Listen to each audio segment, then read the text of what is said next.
Hello everyone, welcome to MSc online study Chhapra. तो देखिए students, कल के वीडियो में मैंने आप लोगों को कुछ महत्वपूर्ण एसआई यूनिट्स के बारे में बताया था और आज की इस वीडियो में हम लोग कल जो जाने थे उससे आगे के टॉपिक्स पर आज बात करने वाले हैं। तो आज आप हमारे वीडियो के साथ बने रहें और देखें कि हम लोग किस तरीके से किसी भी राशि का एसआई मात्रक को ज्ञात करते हैं और इसको समझते हैं। देखिए, आइए देखते हैं। ठीक है स्टूडेंट, तो देखिए सबसे पहले मैं बता दूं आपको कि कुछ महत्वपूर्ण राशियों में से मैं बता दूं आपको, जैसे कि बात करेंगे अगर हम क्षेत्रफल की, क्षेत्रफल, आयतन, घनत्व, बल, इस तरीके के अगर हम टॉपिक्स पे बात करते हैं स्टूडेंट्स, तो इन सभी में सबसे पहले जानेंगे कि क्षेत्रफल का एसआई मात्रक क्या होता है, उसको कैसे निकालेंगे। इससे पहले हम लोग समझेंगे कि क्षेत्रफल आखिर होता क्या है। ठीक है, तो आइए समझते हैं कि इसको टॉपिक से पहले समझ लेते हैं बेहतर तरीके से।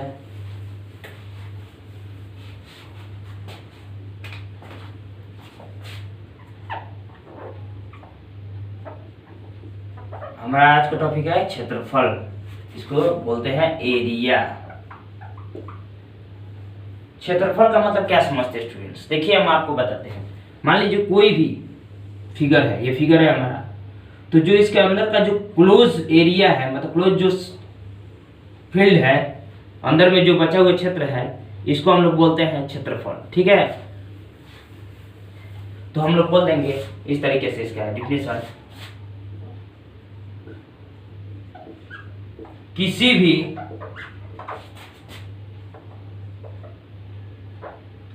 ज्यामितीय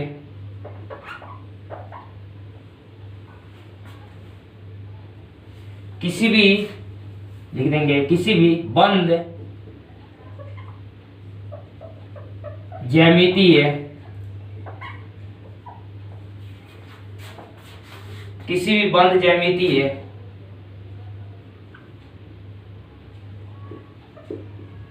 रचनाओं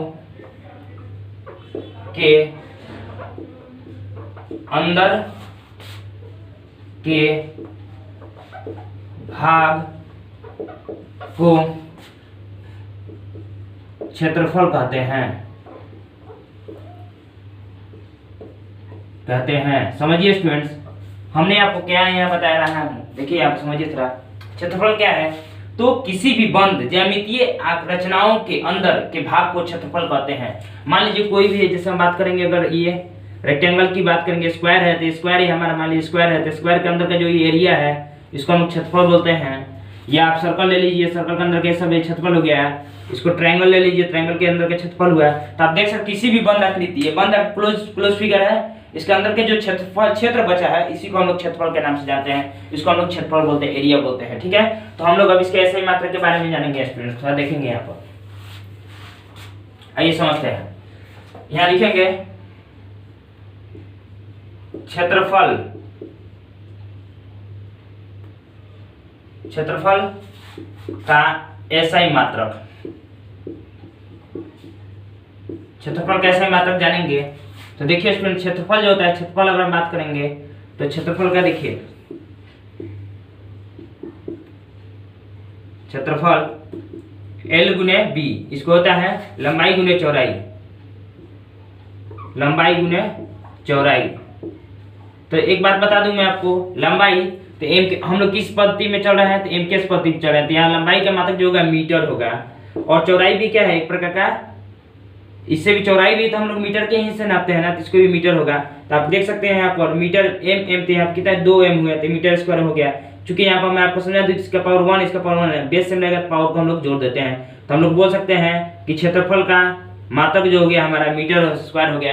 इसके अलावा सेंटीमीटर, इसको एक्सचेंज भी कर सकते हैं, सेंटीमीटर में, मिलीमीटर में, इस तरीके से बदल सकता है स्टूडेंट। तो मैं आपको बता दूं कि जो क्षेत्रफल का हमारा एसआई मात्रक होता है मीटर स्क्वायर होता है। ठीक है, तो इस तरीके एम के पद्धति में मीटर स्क्वायर होता है और सीजीएस में चलेगा तो सेंटीमीटर स्क्वायर होगा। ठीक है, तो इसको आप नोट कर लीजिए। इसके बाद हम लोग आगे की बात करते हैं टॉपिक्स पर।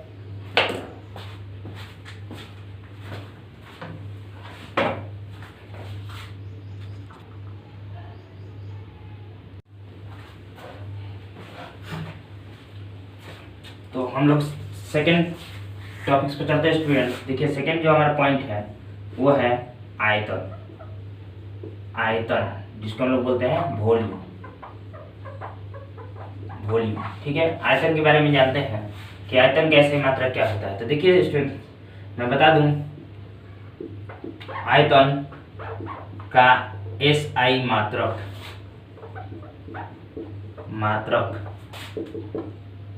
लंबाई गुने चौड़ाई गुने ऊंचाई। किसी भी आकृति का जो ये आयतन है, आयतन का हमारा सूत्र होता है आयतन का लंबाई गुने चौड़ाई गुने ऊंचाई, ठीक है। Length into breadth into height. तो देखिए लंबाई क्या है, इसके लिए मीटर हम लोग यूज करते हैं। अगर हम लोग को मान लीजिए ब्रेथ मापना होगा तो हम लोग किसके लिए मीटर इस करके यूज करते हैं, यहाँ पर मीटर करेंगे। अगर ऊंचाई मापना होगा तो इसके लिए मीटर का माप करेंगे तो मीटर हम लगा देंगे। तो यहाँ देख सकते हैं आप, चूंकि इसका पावर 1 है 1 तो यहाँ पर लिख देंगे m और 1 2 3, इसका पावर 3 हो जाएगा तो m क्यू। तो हम लोग आसानी से कह सकते हैं कि आयतन का SI मात्रक जो होता है हमारा मीटर क्यू होता है। इसके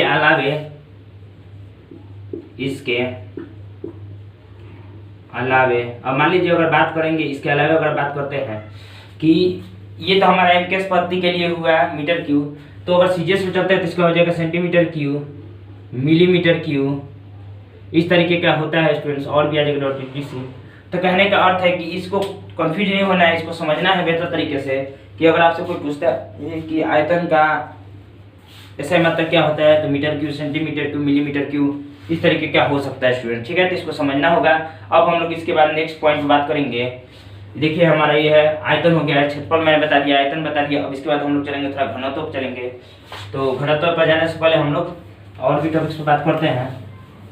देखिए स्टूडेंट्स, यहाँ पर काफ़ी इंपॉर्टेंस है, इसको बेहतर तरीके से ध्यान दीजिएगा क्योंकि SI मात्रक बहुत ही इंपॉर्टेंस आपके लिए रखता है, इसको समझना उचित है। अब हम लोग थोड़ा बात करते हैं स्टूडेंट्स, बल की बात करते हैं, ठीक है। तो बल की थोड़ा बात कर लेते हैं। देखिए थर्ड पॉइंट आज का हमारा है बल। बल इसको हम लोग इंग्लिश में बोलते हैं फोर्स। फोर्स के नाम से जानते हैं इंग्लिश में, बल है।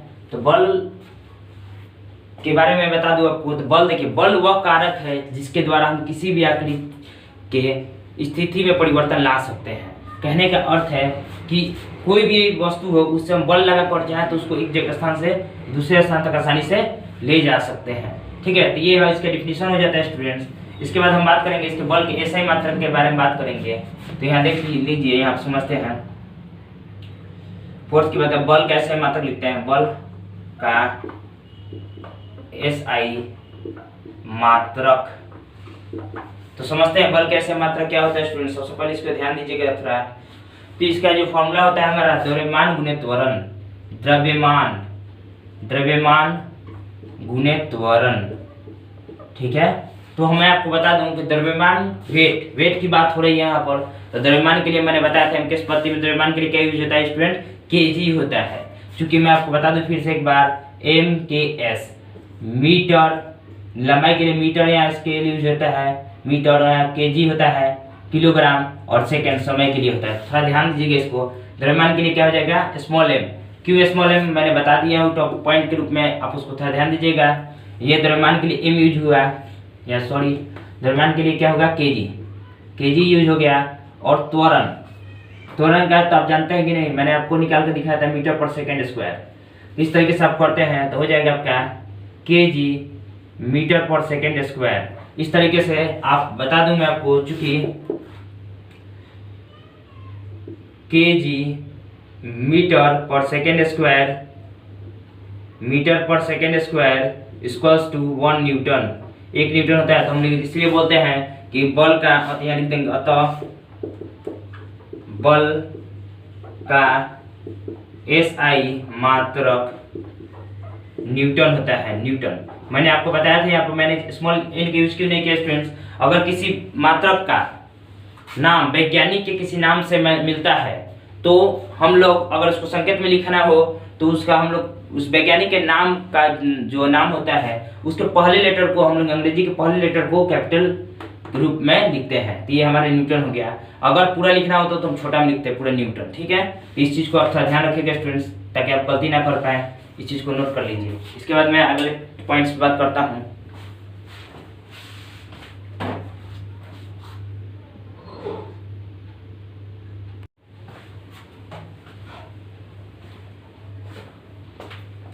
तो आइए स्टूडेंट्स देखिए हम लोग बात करते हैं, इसके बाद अगले पॉइंट्स पर बात करेंगे। काफ़ी इंपॉर्टेंट है, सब थोड़ा ध्यान दीजिएगा। इसके बाद हम लोग बात करते हैं फोर्थ पॉइंट, कार्य, वर्क। इसको थोड़ा ध्यान दीजिएगा स्टूडेंट्स। कार्य का सही मतलब मैं बता देता हूँ आपको। देखिए कार्य का SI मात्रक। देखिए कार्य का SI मात्रक जानने से पहले आपको इसका फॉर्मूला याद होना चाहिए स्टूडेंट्स, तभी जाके इसके SI आप मात्रक ज्ञात कर पाते हैं। तो कार्य का SI मात्रक होता है बल गुने विस्थापन। बल गुने विस्थापन। तो देखिए स्टूडेंट्स, बल गुने विस्थापन हो गया। तो मैं आपको बता दूं स्टूडेंट्स कि बल का हमने अभी निकाला है, क्या होता है, न्यूटन, या आप बोल सकते हैं KG metre per second square. इसके जगह आप आसानी से लिख सकते हैं, तो आप यानी न्यूटन ही यूज कीजिए स्टूडेंट्स। तो यहाँ पे देखिए इंटू, ये आपका क्या है, देखिए विस्थापन है। तो विस्थापन का क्या होता है पता है आपको, ये चीज थोड़ा ध्यान रखना होगा स्टूडेंट्स। विस्थापन का आपका होता है मीटर। विस्थापन क्या है, एक लंबाई है, तो इसके लिए मीटर यूज हुआ है। तो हम लोग बोल सकते हैं इसको न्यूटन मीटर। न्यूटन मीटर, या हम इसको लिख सकते हैं इस तरीके से, यहाँ लिख देते हैं, और इस तरीके से आप इसको लिख सकते हैं। थोड़ा ध्यान दीजिएगा, KG metre per second square, और फिर देखिए यहाँ पर इधर बीच में टू है, तो मीटर है। तो आप यहाँ थोड़ा देख सकते हैं, इसको हम लोग किस रूप में लिख सकते हैं, केजी, यहाँ देखिए मीटर है और यहाँ भी मीटर है, तो यहाँ पर हो जाएगा मीटर स्क्वायर पर सेकेंड स्क्वायर। तो हम लोग इसको बोलते हैं किस तरीके से कि कार्य का जो हमारा SI मात्रक हुआ केजी मीटर स्क्वायर पर सेकेंड स्क्वायर हुआ। ठीक है स्टूडेंट, तो ये थोड़ा ध्यान देना होगा, ये काफ़ी इंपॉर्टेंस है, इसको बेहतर तरीके से समझना है। और मैं आपको एक बात और बता दूं स्टूडेंट्स कि हम लोग इसी को ही बोलते हैं 1 जूल, 1 जूल बोलते हैं। ठीक है, ये थोड़ा ध्यान देना होगा कि 1 केजी मीटर स्क्वायर पर सेकेंड स्क्वायर को हम लोग बोलते हैं 1 जूल। तो कार्य का SI मात्रक क्या हुआ, जूल हुआ। बोल सकते हैं इस तरीके से, कार्य का SI मात्रक जूल होता है। ठीक है, तो कार्य का SI मात्रक क्या हुआ, जूल। क्यों 1 जूल का मतलब क्या हुआ, 1 केजी मीटर स्क्वायर पर सेकेंड स्क्वायर का कहने का अर्थ है कि 1 जूल। तो जूल एक वैज्ञानिक का नाम है, इसलिए मैंने यहाँ कैपिटल यूज किया स्टूडेंट, आप समझ रहे होंगे। मैंने पहले ही वीडियो में इसको पहले बता दिया है, तो आपको कोई कंफ्यूजन नहीं, इसको नोट कर लीजिए। इसके बाद हम लोग नेक्स्ट पॉइंट पे चलते हैं।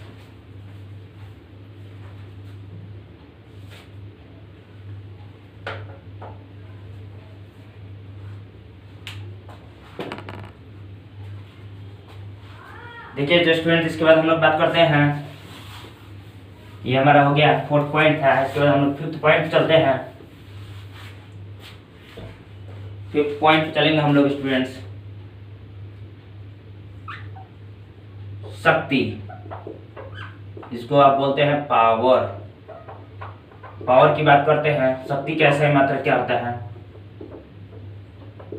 तो शक्ति का SI मात्रक, SI मात्रक की बात करते हैं स्टूडेंट, थोड़ा समझेंगे यहाँ पर। शक्ति बराबर होता है कार्य बटा समय।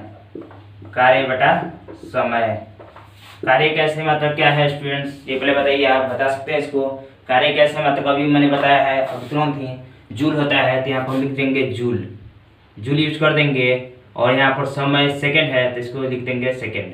तो आप देख सकते हैं यहाँ पर इसको इस तरीके से भी लिख सकते हैं, या जूल पर सेकेंड, या आप इसको इस तरीके से भी लिख सकते हैं, जूल पर सेकेंड। ठीक है स्टूडेंट्स, ये तीनों जो टाइप से लिखने का, ये तीनों सही है, लेकिन ज़्यादातर हमें क्वेश्चन में या बुक्स में देखने को ये मिलता है या ये मिलता है, तो ये सब थोड़ा ध्यान देना होगा स्टूडेंट्स। हम लोग इसको क्या बोलते हैं, जूल पर सेकेंड।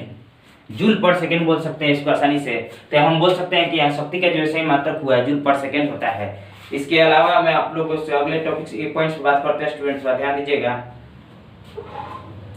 एक नोट में इसको थोड़ा ध्यान दीजिएगा, लिख दीजिएगा यहाँ पर नोट में, किसी भी प्रकार के ऊर्जा का SI मात्रक जूल होता है। ये थोड़ा ध्यान दीजिएगा स्टूडेंट्स कि मैंने आपको अभी क्या बताया, किसी भी प्रकार की ऊर्जा का मात्रा मात्रक जो होता है जूल होता है। ये नोट में जरूर ध्यान दीजिएगा स्टूडेंट्स, कोई भी ऊर्जा हो, किसी प्रकार की ऊर्जा हो, उसका अगर आप ऐसे मात्रक यूज करते हैं तो हम लोग उसके लिए क्या करेंगे, जूल का यूज करेंगे। ये थोड़ा ध्यान दीजिएगा। ये शक्ति का ऐसा मात्रक क्या होता है, जूल पर सेकेंड, और कार्य और ऊर्जा का मात्रक क्या हुआ, जूल हुआ। ये थोड़ा ध्यान दीजिएगा स्टूडेंट, काफी इंपॉर्टेंस है, इसको बेहतर कॉन्सेप्ट के साथ समझिए। और हम लोग नेक्स्ट पॉइंट पे बात करते हैं। तो देखिए इसको मिटा देते हैं, आप इसको नोट कर लीजिए वीडियो को रोककर और समझिए एक बेहतर कॉन्सेप्ट के साथ। इस तरीके से हम लोग आगे बढ़ेंगे स्टूडेंट्स। तो देखिए अगला जो हमारा पॉइंट्स है,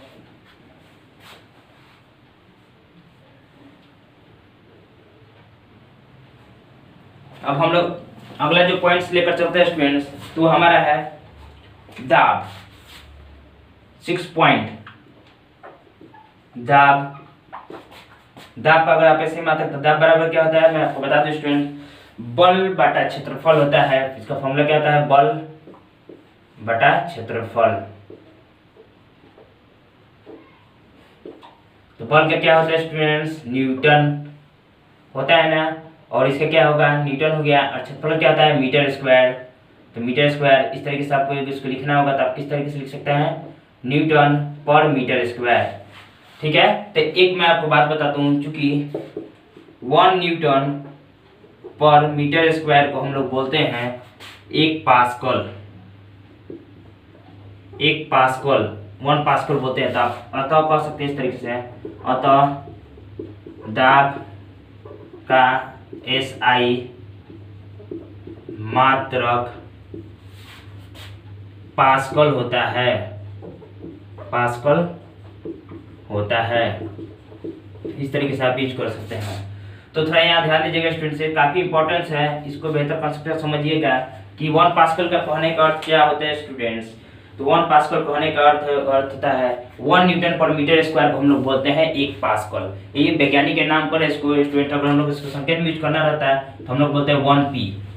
ठीक है स्टूडेंट, तो इस तरीके से हम लोग लिख सकते थे। तो इसको आप नोट कर लीजिए। और अभी तक मैंने जितने आपको ये ऐसे यूनिट्स के बारे में बताया, ये काफ़ी महत्वपूर्ण था। और जैसे कि मैंने आपको बताया हूँ वीडियो के शुरू में ही कि हम लोग इस अपने क्लास मास MSc ऑनलाइन स्टडी छात्रा के माध्यम द्वारा हम लोग बेसिक से लेकर टॉप लेवल तक की फिजिक्स की बात करने वाले हैं। तो घबराइए मत स्टूडेंट्स, आपको हर एक समस्या का समाधान हमारे इस क्लास में होगा। आप हमारे साथ बने रहिए। आपको यहाँ पर VBI पॉइंट्स बताए जाएंगे सभी पूरे डिस्क्रिप्शन के साथ। तो देखिए स्टूडेंट, इसको नोट कर लीजिए। और फिर अगर आप हमारे चैनल को नए हैं तो हमारे चैनल को सब्सक्राइब करें, लाइक करें, कमेंट करें और ज़्यादा से ज़्यादा बच्चों तक पहुँचाएं ताकि वो भी इससे लाभ उठा सकें।